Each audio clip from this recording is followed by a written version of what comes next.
श्री स्वामी समर्थ. श्रावण महिन्यात करू नका ही चूक. सांगतो त्याआधी आपल्या चॅनलला सबस्क्राईब केलं नसेल तर जरूर सबस्क्राईब करून घ्या. चला तर जाणून घेऊया.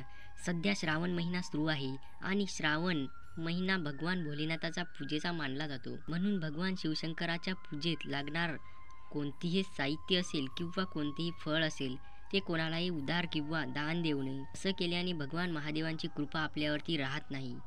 त्याचबरोबर श्रावण महिना हा धनप्राप्तीचा महिना मानून ओळखला जातो. म्हणून या महिन्यामध्ये कोणालाही पैसे उधार देऊ नका किंवा कोणाकडूनही उधार पैसे घेऊ नका. कारण श्रावण महिन्यामध्ये उधार पैसे दिलेले परत लवकर भेटत नाहीत आणि जर उधार पैसे घेतले तर ते कर्ज वाढत जाते.